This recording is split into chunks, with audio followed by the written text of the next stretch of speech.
Hey, this is Charlie McKenna from Lillie's Q and District Brew Yards, and what we're doing for New Year's Eve is we're going to offer a prime rib for 4 people. So we're going to smoke it first, but we wanted to show you what we're going to do here. And what we got here is a standing rib roast, prime rib, ribeye. They're all sort of terms that are used for one piece of meat that comes off the steer. So you have your prime rib, you got your French bones. I really like to clean the primal down when I'm doing smoked prime rib so that I can get more seasoning on the actual meat, so I do take a little bit of fat off here. Then what we do is we French the bones or clean them down. So I take my knife and basically what I do is I scrape down like this so that I can get the bones nice and clean and white, right? And this is mainly for presentation because once this cooks down a little bit, the bones will stick up a little bit, right? So now what we're gonna do is we're gonna tie this roast up to keep it nice and uniform so that it cooks evenly, and then we're going to season it, and then we're gonna place it in the smoker. So usually what I like to do is I like to place this on its front belly. I bring in my trusty butcher's twine here.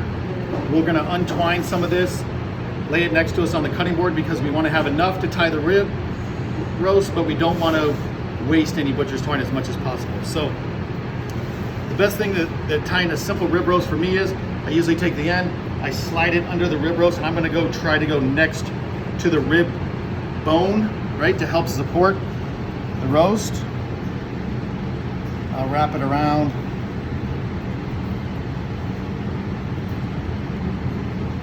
A couple times. And what I do is I pull it, cinch it up nice and tight, and I'll put my finger there. What I can do is tie this around again, right, so you get some nice texture. Now I still have got the butcher's twine, still have that little piece in. Then what I do is I go from the other side against the other bone. I will wrap around twice, pull tight. You can see how the ribeye came together. A little harder. Pull it on. So once I get that through there, then I'll pull it nice and tight. Right? And what I do is take the knife, trim off the excess. So now that I've tied it, I'm going to straighten them up. I like to make sure it's nice to the bone, coming straight down. Pulls in the standing rib roast. I go to the other side and make sure they're nice and straight so that it looks all pretty. Obviously, presentation is a big part of any type of nice dinner. So we have our French bones, we have the rib roast tied. Now what we do is we're gonna go into a simple seasoning, and I'll move this butcher twine to the side. As you can see here, again, like we did for the turkeys, we're gonna go very simple. Our Q rub, which is a salt-based rub, that'll give us our salt that will flavor the meat, and then obviously brisket pepper, which will give a little pepper crust to it, which always goes really well with beef. So I like to use shakers when I rub, and I always rub the non-presentation side first. So what I do is I'll sprinkle this Q rub really heavy. What you gotta remember is this rib roast is very big and thick. This is a 4-pound rib roast. So we're trying to season all the way to the middles. And as you cook, things fall off. As I move it around here on the cutting board, things will fall off. So I really like to get it heavily seasoned, olive on the top and the bones. You can see it's almost turning white from the salt. That's okay because the piece of meat is so big. Now when I go back to do the brisket pepper, I'll sprinkle this on, not crazy heavy, not like I'm doing Texas brisket. Pat that a little bit.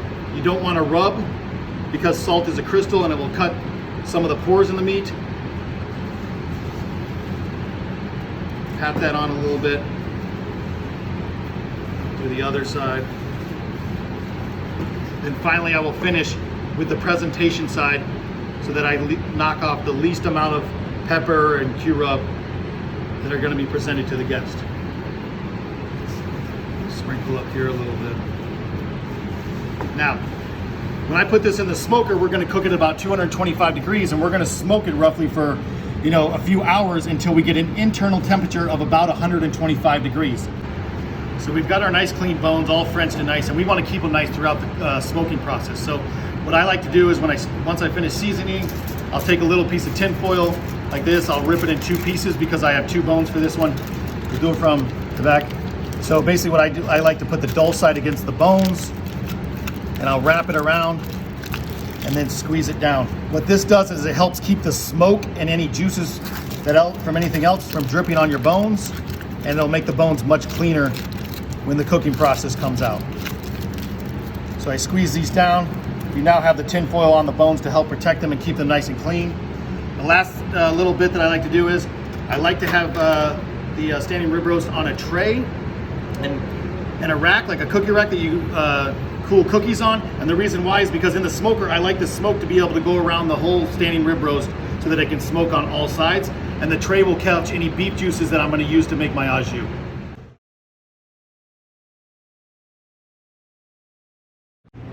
So here we are, we've just smoked it for about 2.5 hours at 225 degrees.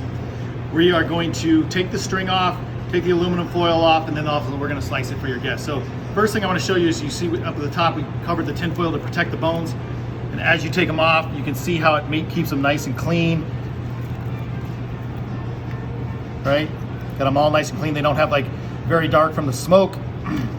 And as we set it down, we've also allowed it to rest for a few minutes so that the juices can redistribute. We'll pull the string off. Right, you get your knife just under there a little bit, trying to keep it so you don't knock off a ton of the pepper and rub.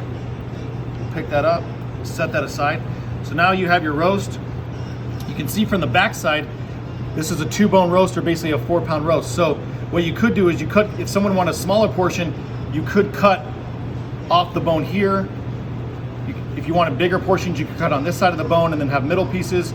We're gonna cut right here between the middle so that we can show you what it looks like in the inside. But I'll turn it around, kind of face that nice presentation side to you.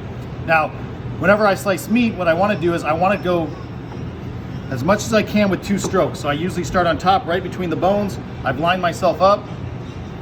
So we'll go once through, then we'll come back, then we'll kind of spread it out and get it again. And then now as we open this, we're gonna have a perfect medium rare prime rib.